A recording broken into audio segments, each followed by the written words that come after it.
Hey guys and girls, this is the Man of Fury, aka the underdog for the underground, doing a double review on Boku no Hero, My Hero Academia, manga chapters 177 and 178. Spoilers will be told, so on that note, let's go. Man oh man guys, the first thing I want to talk about when you talk about manga chapter 177 has to be the continuation of the Deku versus Geno fight. And we see the intensity of this fight take it up to a whole nother gear. And one thing I want to discuss as far as in this fight is we can see the intensity because of the drawing of Horikoshi. Some of these panels as we see with the fight is amazing. And one of the ones I want to talk about is the panel when Geno is basically bouncing off the walls, trying to come at Deku, and Deku was trying to predict his attacks in the meantime. But Geno going so fast with his quirk, Deku couldn't even predict the movements. And then we see Geno come out of nowhere as Deku is about to fire another air blast. And we see Geno saying, I'll raise you an air blast and I'm going to throw you an air of film. And then he hits Deku with that film attack of his that sends Deku flying. But in that panel alone, we see the intensity of the fight as far as with in the drawing, because we see how it's the emotions of Deku's face. Because he knows basically he has to take Geno down because nobody else he can call. Because he can't call for no backup. Because he don't want the cultural festival to be interrupted. And he knows he be letting down basically everybody in class 1A who did all this hard work to make this dance play performance work. And not just 1A. He know he be letting down everybody else in the school, the ones who've been doing projects and who else been doing different things we've seen far as for the cultural festival. And of course, he know who, the most of all he be letting down is Erie. Because Deku not stupid. Deku knows that because of Erie's powers being unstable, this might be Erie's only chance to get outside and interact with people for like a very long time. So he knows basically he has to do this here and now to take out Geno. And as far as on the Geno side, as just as much as Deku has a passion to make sure this cultural festival continues on without a hitch, Geno is doing everything in his possibility to make sure that this cultural festival don't succeed and he can infiltrate. And as we can see with Geno, he also does something I think uncharacteristic from him. And we see him talking to Deku when he was held up on the bars in the construction site, where he was saying that, oh yeah, La Brava's quirk can infiltrate UAE's system, so yeah, don't worry about it. We're not going to infiltrate after all. He's basically lying for his teeth, and even La Brava pointed out that it seems like Geno is basically like struggling or like doing things out of normal. So I'm thinking by him lying to Deku at that time was basically him doing something uncharacteristic because he wants to accomplish his goals so much that he's willing to do everything or anything to make sure that it works. And so we even see that again later on in the chapter when we see Geno basically stalling Deku by using his quirk to make the construction bars wobbly. I'm sorry, I'm getting tongue tied. Rubbery, so that Deku had to basically hold the beam, which would give Geno and La Brava a chance to escape. And then the counterpoint for that is Deku basically, once again, with his passion, realizes that he still got to take out Geno here and now. So basically, we see another amazing panel from Horikoshi where we see Deku holding the beam with one hand and basically firing off an ear blast with his other hand.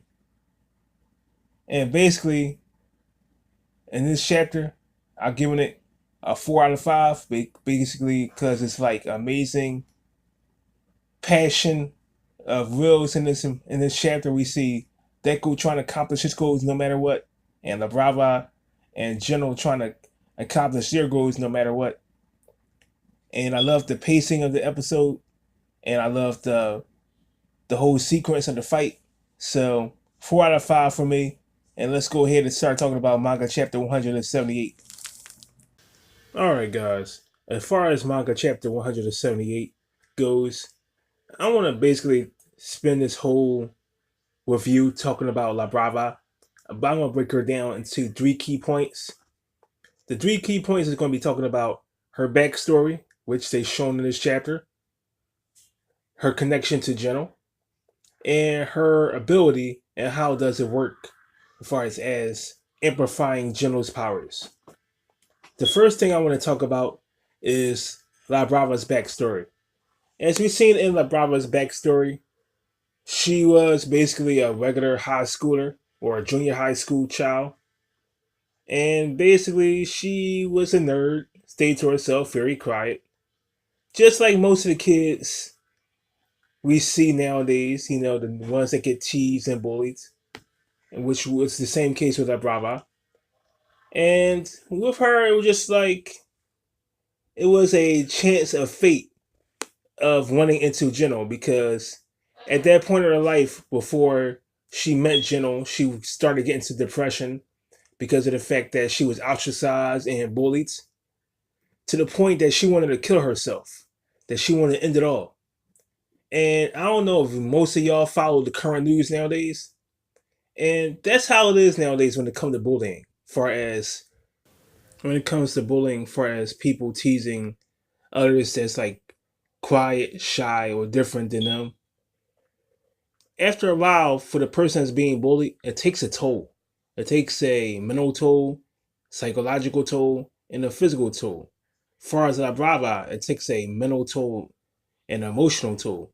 Basically, like I said, emotionally, she became more shut down. She just wanted to the point that she went to school, came home, and we see in the manga panel, she just stayed in her room and just watched YouTube videos and computer.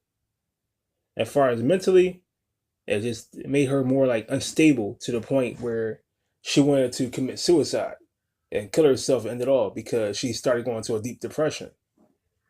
And her one savior, they saved her, of course, had to be Geno. When she watched one of his old videos that he was trying to do himself of committing his first criminal act. And that connection is the thing I want to talk about, as far as the Geno and La Brava connection. And we see that later on, La Brava showed up at Geno's house, and from there they started their whole criminal history that states back, I believe, like 5, 6 years, maybe 7 years now. They started working together, and we see during that time, and over the course of time, they gained a mutual respect for each other. For Geno, he loves her because she was his first fan. She was the first fan that believed in Geno, that gave him the drive to continue on as a general criminal. And for La Brava, Geno believed in her because of the fact that when everybody cast her aside for all the bullying that she was going through, when she met up with Geno, Geno was the one person that never told her no, that always believed in her, that gave her opportunity to be who she always wanted to be, was that somebody that she wanted to be loved, she wanted to be appreciated, she wanted to be had somebody to believe in her, and Geno was that for her. And as they grew over the years as a criminal duo, we've seen both of the bonds grow to the point where she loves him even more as much as Geno loves her. And how to clarify that into my third part of this chapter is the fact that when Geno is seen like to be down and out by Deku, we see we see La Brava's quirk activate, and La Brava got some type of, what can I call it? Power transferring quirk, depending on how much she cares about the person. And we see that when Geno's down, her power activate, and she seems to amplify Geno's power maybe like 2 times, 3 times, or even 5 times. And we see when that happens, we see Geno gets a crazy power boost. And when that happens, we see General basically, for a split second, take down Deku down to the ground with this increase in power. And basically, that's how manga chapter 178 ends. And one last topic I want to discuss, I want y'all to leave something in the comment section below, is how powerful did you think General was before the power burst and after? And before the power burst, I always thought that General was like a mid-diff character, meaning that he's not OP like on the Endeavor All Might level, but I believe with his intelligence and he made his power to the point where he could become like a. If he had to fight like somebody like Endeavor, I think he could possibly beat Endeavor because of his intelligence and his powers and the way his quirk was. And then, and now after the power burst, I believe now he's probably like almost. He's not still like high level, like I could say before. High level was All Might, and is where he is now, and All Might in his prime. So I could still believe he'd probably be a little bit stronger to give Endeavor or even Deku serious problems.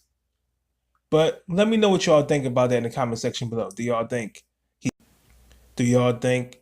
that General is high tier level, mid tier level, low tier level? And now, especially after the power burst that he got at the end of the chapter, is he really high tier now, low tier, or do you also think he's low tier? This is Man of Fury, signing off.